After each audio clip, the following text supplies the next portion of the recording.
again, welcome to the live session organized by Kangaroo Care Fertility Bangalore. Today we have with us our fertility specialist, Dr. Kavya Krishnappa. Welcome to the session, Doctor. So she is here with us today to discuss about male infertility. Before we get started, I would like to give a brief introduction about the doctor. Dr. Kavya is graduated with MBBS degree from JNMC, Belgaum, and post-graduation from JJMMC, Davangere. She has done her fellowship in reproductive medicine from Kraft Hospital and Research Institute, Kerala. She has also completed her diploma in reproductive medicine from Kiel University, Germany. She is trained in laparoscopic and hysteroscopic procedures. So coming to the work experience of Dr. Kavya, she has more than 10 years of experience in this field and she has been working as assistant professor in Rajarajeshwari Medical College, Bangalore. She is a very patient-friendly and approachable doctor. Once again, I welcome you on behalf of Kangaroo Care team, Doctor. So let's get started. So would you like to say something? Thank you, Divya. That was a very kind introduction for you, and I'm happy that I'm talking in this Facebook live session. So this is our Kangaroo Care Fertility second Facebook live session. So I hope all our viewers ask many questions so that we can answer their queries, and I'm very much happy looking forward into it. Thank you, Doctor. So let's get started, viewers.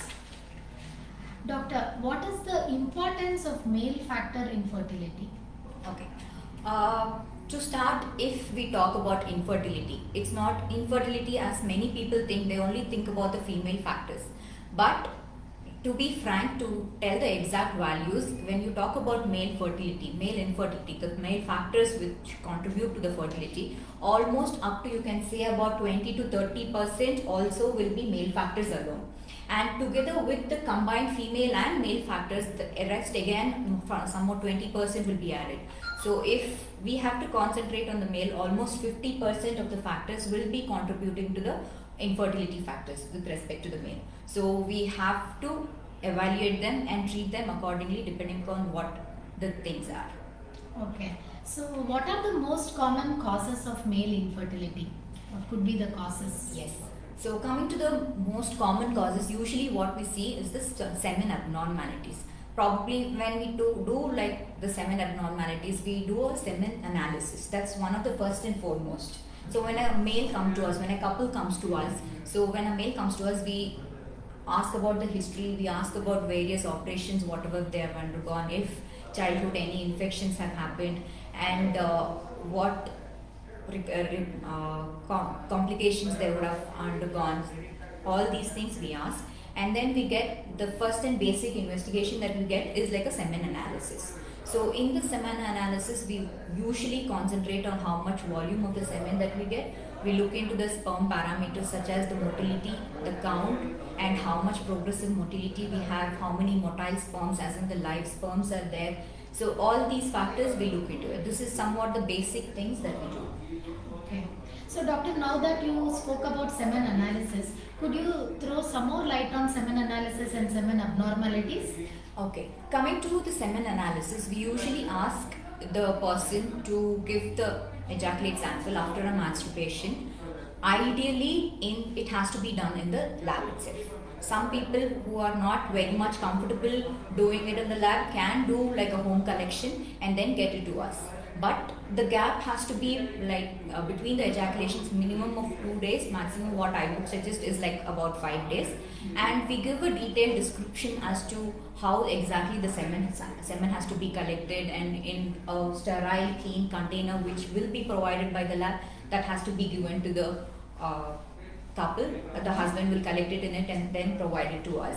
So after this, we process the sample in the lab and we get the analysis done. So as I had already explained it to you, we look into the sperm volume, how exactly the color is, what will be the viscosity, what will be the count that is there, what will be the motility, what is happening there. Okay, so we look into all these parameters, and if we are happy about it, then we go ahead and then continue our treatment.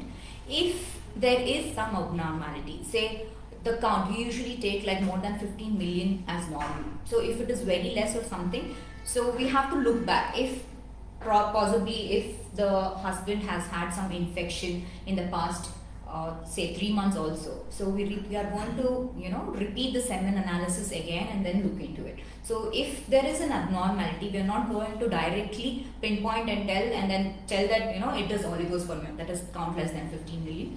So this is what we are going to do. And the same thing about other motility factors. The motility has to be beyond like 32%, which is said to be normal, the progressive motility, or more than 40%, the total motility. So even if we get an isolated factor, we would like to repeat the semen analysis and make sure it is done in a proper lab also.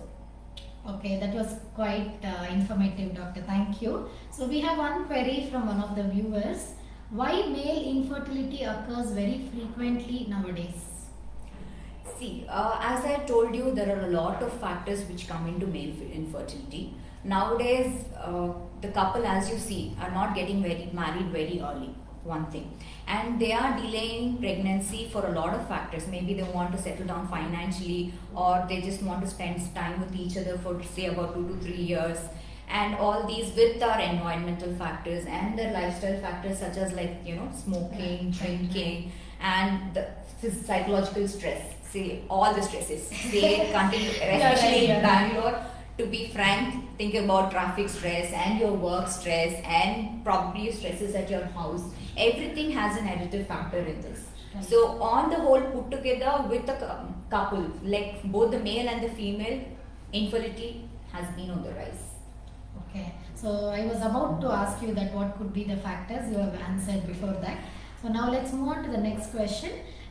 What are the lifestyle factors in particular which affect male fertility? Okay, with respect to the male fertility, the most common thing is like the smoking and drinking. So when you see like the smokers, usually what the evidence says is like they tell about like, people who smoke 1 to 10 cigarettes or 10 to 20, sometimes they ask like more than 15 to 20 cigarettes per day. So the heavy smokers, that is more than 20 per day, these are the ones wherein the motility will be very much decreased and the count will be very much decreased and the sperm capacity to fertilize itself as such will be very much decreased. Even with the low smokers, what you say, heavy smokers is more than 20. So even if they're smoking 1 to 20 10 per day. Yes. So even if they're smoking about 1 to 10 cigarettes per day, there's still the sperm quality is reduced.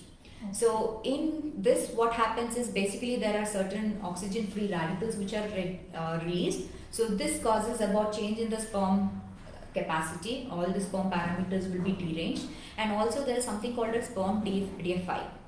Okay, DNA fragmentation index, which increases. So this prevents a person not to conceive. It might hamper in conceiving for the couple, or probably it can lead to repeated abortions also in the mother, in the female. Okay, so doctor, in continuation with whatever you said right now, so say for smokers, right?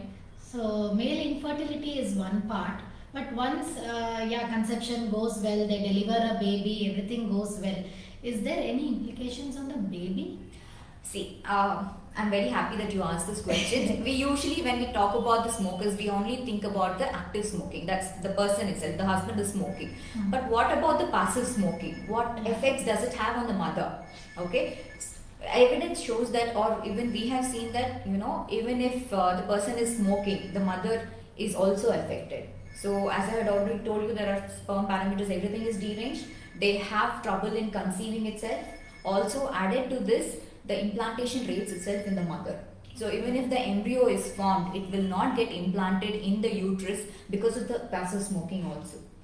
And also it does have an effect on the baby and it can be hazardous to the baby. So if you're trying for pregnancy and if you're very much caring about how your offspring is going to be, my suggestion would be please stop smoking. And it is good for you to pregnancy. It's a very good message that you have given to our viewers. Thank you so much. Yes, thank you.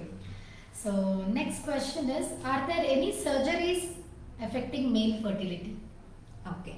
See, if we talk about surgeries in with respect to male fertility, so there are surgeries which will enhance so that the sperm production increases, or there are surgeries which will be like done to extract, like the sperm retrieval techniques, what we call about, or surgeries done in the past which might have hampered so that now there will be semen abnormalities. So to start with, I'll be like talking about, previously if the husband has undergone a hernia operation, or like, probably there was an undescended testis for which in his childhood he has undergone an operation. There are so many factors into it as to how it exactly is done. So for example, if I'm talking about a hernia repair surgery, what we call it as a herniorrhaphy, if you see if it is bilaterally done, like the both sides have been done, it is like even more thing. If it is unilateral, and whether the herniorrhaphy was done in, say, infants or a child, the risk of that child becoming a infertile male would be around, say, it is very less, but still it is significant, say 0.2 to 0.8 to 2%, 0.2 to 8%, sorry. And if it is in adults, if they've undergone an herniorrhaphy after they've become an adult or something, so it can lead up to 0.2 to 0.3% for infertility cases. Also, I'm talking about undescended testis. So this is something which, wherein usually if it is diagnosed very early, say about less than 1 year of the child's age, then the chances of it having not an infertility is very high. So if beyond 1 year they've been detected or very late, then there will be changes in the semen parameters and it can lead to infertility. Okay, thank you. So we have a question from a viewer now. Hi doctor, my wife has PCOS and I have diabetes. We have taken treatment since 3 years but still have not conceived. What could be the reason? Okay. See, here the wife has PCOS and the husband has diabetes. So since we've already talked about PCOS, I'm not going to go into in our previous session. Yes, so I'm not going to go detail in about it. But coming to diabetes with respect to male infertility, diabetes has a various things. Say type 1 and type 2 both affect the semen quality. So the semen abnormalities can be seen, as I had already previously explained. Also in these men, the sperm BFI, that's the DNA fragmentation index, can be increased because of the reactive oxygen species which are increased in these people. And with diabetics also there are ejaculatory disturbances. So what happens is the husband may not be able to ejaculate properly, or there could be an anejaculation, or it could be a retrograde ejaculation. So what is this retrograde ejaculation is? Exactly after an ejaculation, this semen sample might not be ejaculated. A part of it will go back and then it will be in the bladder. So this is retrograde ejaculation. So depending upon, as I told you, we'll take the detailed history from the husband and then we'll go and look into it and then treat it. So if you're planning for pregnancy, make sure the husband, his sugar levels, we usually ask for FBS, PPBS and HbA1c, all these things have to be correct. It has to be under control. You can consult your doctor for what exactly the control levels are. And we also look into the sperm BFI factors and treat the ejaculatory disturbances. And if the sperm BFI is very high or something, then IVF-ICSI is your choice. So is there any age limit for fertility treatment? Okay. With women, certainly I agree, but I'm not going to go into details about it. With respect to male, even though we think that, the count sperms is like in millions and all we need is like one good sperm, but still what we have seen is beyond 35, the sperm semen abnormalities start to happen. So if you look at the total volume as such, it might start decreasing beyond 35. After 40, your count, your motility starts decreasing, and especially after 45, the semen abnormalities are on the high. So we need to consider the male's age also, and certainly for this present generation, I need to tell you, don't delay your pregnancy for too long. Okay, so thank you for that, doctor. I think our viewers are impressed with your suggestion. So what are all the treatment options available for male fertility? Okay. With the male fertility, usually what we see is the commonest is the semen abnormalities. So there can be a slightly less motility. So what we take as the progressive motility cutoff as 32%, say if it is slightly less. Or the morphology, what the normal percent we take, even if we see a 4% normal morphology, it is very good. So even if it's like say 2-3%, need not be worried. So all these small tiny like minor abnormalities, IUI, we can do it, and then we have gotten good results with our IUI. So if it's like morphology is absolutely nil, normal morphology is absolutely nil, and patient does not have any sperms in his semen analysis, even after we centrifuge it, what we call it, we might not find any sperms. So in such cases, we will do IVF treatment for them and then treat them accordingly, and probably IVF-ICSI for the severe male infertility. Yeah. So, doctor, can you please throw some light on what is ICSI? Okay.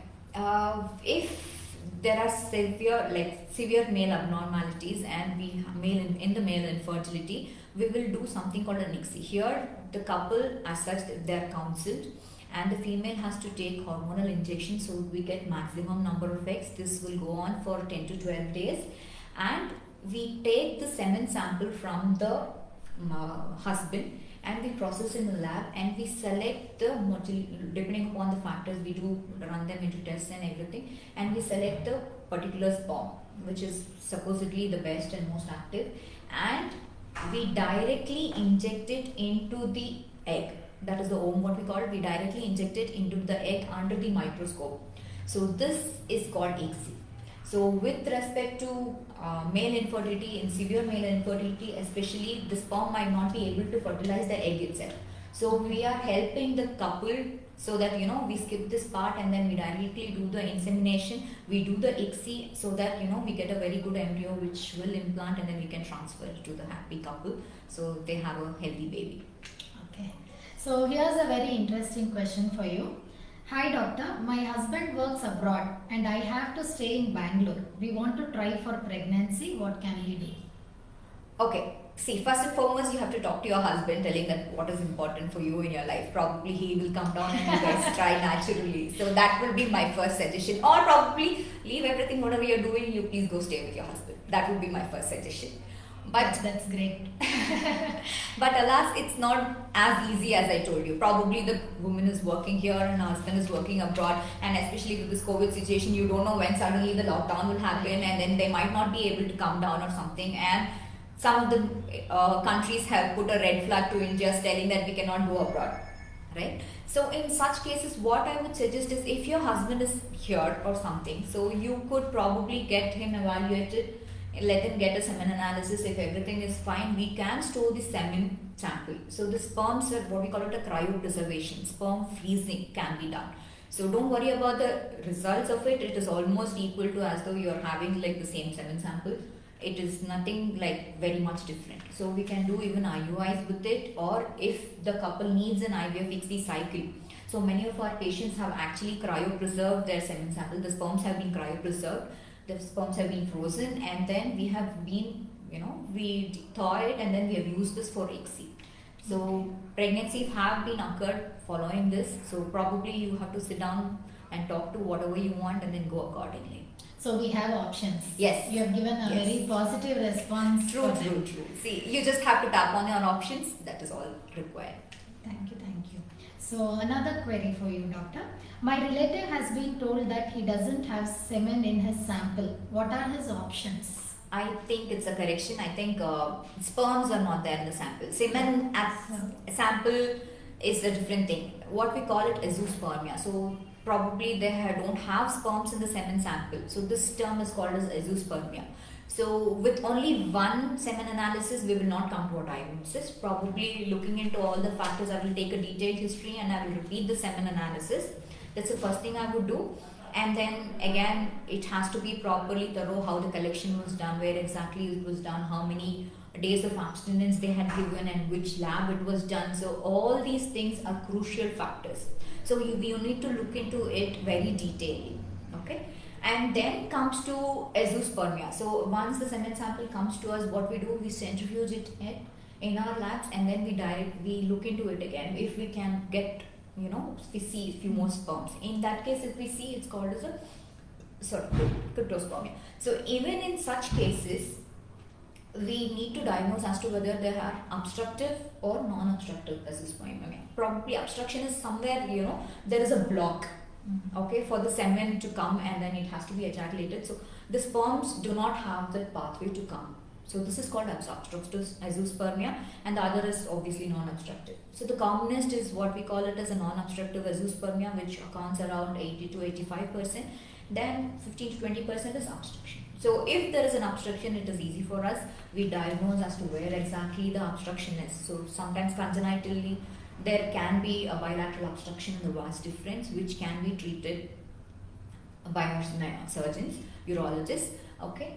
And then if it is a obstructive non-obstructive azoospermia, we need to diagnose what exactly is the cause. We do do some certain tests in them. We do the hormonal tests, repeat the semen sample, probably will get a karyotyping done, and depending upon what the thing is next, will further guide them. But certainly you need to have good faith. Probably your chances are better with a IVF ICSI cycle. Then don't sit on the doctor telling that I want natural pregnancy with azoospermia. Okay, but with medical treatment and others, probably sometimes you can rarely get sperms in the sample. So that is also known. That doesn't mean that you are not azoospermic at all or something, but you need to be very careful with such things. So don't waste time. Please see a fertility doctor. So our fertility doctor is right here with us. Oh, I'm always there at Kangaroo Care Fertility, so you can always drop in anytime, Monday to Saturday. Yeah, thank you, doctor. Thanks for that. So there's another query. I have been diagnosed with varicocele and have been advised to undergo a surgery. Is there anything I can do to avoid surgery and still have a baby? Okay. Varicocele is one of the commonest causes of infertility in men. So if we talk about infertility, as you're directly asking you, all I can say is there's nothing else exactly for surgery. The only thing is surgery for varicocele. So what exactly is varicocele is the veins are dilated. So here the semen abnormalities can be seen. Also, as I told you, the reactive oxygen species that increases. So they can have increased sperm GFI. Okay, which also hampers for the couple to get pregnant. So in varicocele, if it is there, it all depends on the clinical grading. Okay, if it's a subclinical which is diagnosed only on scan, you need not worry. Don't worry, you need not get surgery for that. You can directly go ahead and then take treatment and try for naturally also. But if it is clinical means what we can examine and find out these varicoceles. Okay, such varicoceles have to be treated surgically. So even if we take medicine, say about multivitamins, antioxidant, all the treatment so that it helps to decrease the ROS and decrease the sperm DFI, still this is just a additive treatment. It is not the treatment for varicocele. So surgery and medical treatment has to go hand in hand for a clinical varicocele. So I would suggest, if it's a clinical varicocele, please take medical treatment and the surgical treatment. Probably after your surgical treatment, your semen abnormalities might not be seen, your sperm, your GFI might decrease, and also there will be very good sperm implantation potential of the embryo. What happens, it will be very good. You can conceive naturally also after your varicocelectomy. That's a very good suggestion. Thank you. So another query for you, doctor. Me and my wife have had 4 abortions, which includes one after IVF also. What to do? Okay. See, 4 abortions, what we term as beyond 3, we term them as recurrent pregnancy losses. So this is somebody's nightmare when we come into infertility treatment here, because the couple here, the woman is getting pregnant, but she's not going to term. So there are abortions happening. First of all, we would like to know exactly when is the abortion happening, whether it is in the first 3 months, say 12 weeks, whether there was, very much say 5-6 weeks or 7 weeks, when exactly it is happening, or whether there was a heartbeat there or not. So cardiac activity was seen or not, and whether it is going on till 12 weeks and suddenly it is aborting, what exactly is happening. So we need to look into all these details, and we will go into the demographics of both the couple, the wife and the husband. Alright, so we will look, I'm not going to detail into the female factor. So what you say is we need to analyze this. Exactly. So this is something very important, because we need to know what exactly is the reason. So since I'm talking about male infertility, I'll be concentrating on that. So coming to male infertility, when a couple comes to us with repeated abortions, if I'm talking about the male part in it, so I will obviously I'll do all the investigations, and I'll see, and I'll see that I'll get the karyotyping done, because one of the commonest reasons as to why repeated abortions occur is the chromosomal abnormalities. Okay, and if the couple has already done chromosomal analysis and they have done the karyotyping of the products and they know the karyotyping, so this is going to be treated. Okay, so how exactly, if a couple has a chromosomal anomaly, say the husband has some chromosomal abnormality, the commonest will be a translocation. Mhm. So this, what we do, they don't have any other choice, because again, if they get pregnant again, it might lead to abortion. So we do an ICSI cycle in them. What we do after we get the embryo, we do pre-implantation genetic testing. So we get the embryo, we screen them, we take a biopsy, send them for tests, we get the PGT testing done. If it is a normal embryo, then we will implant. So we will get to know what is normal, what is abnormal.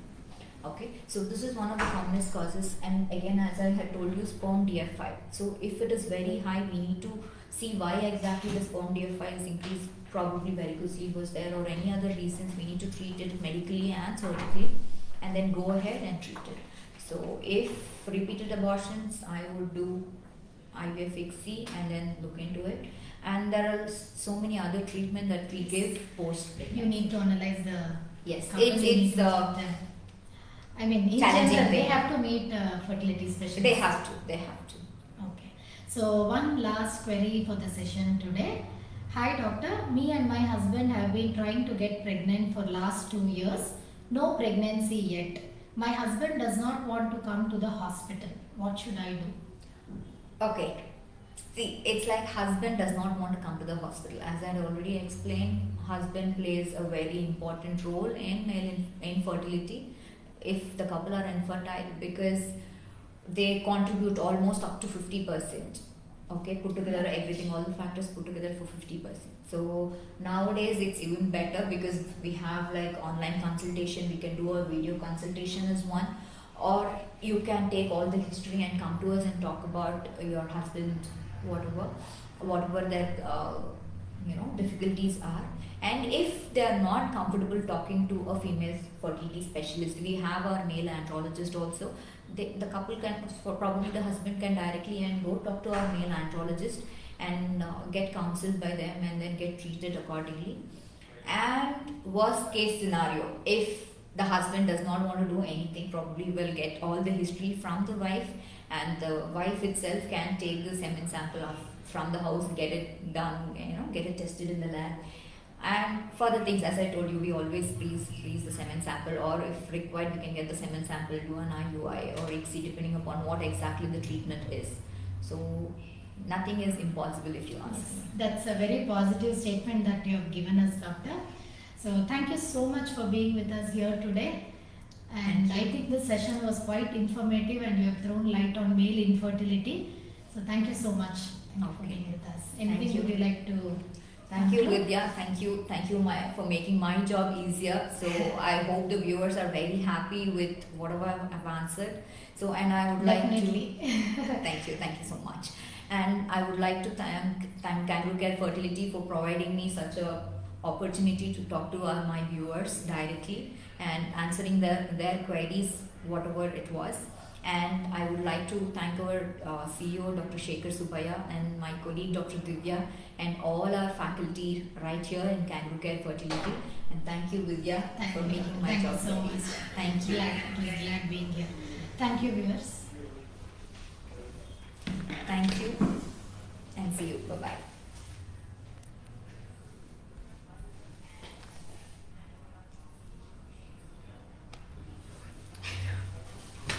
Oh, wait.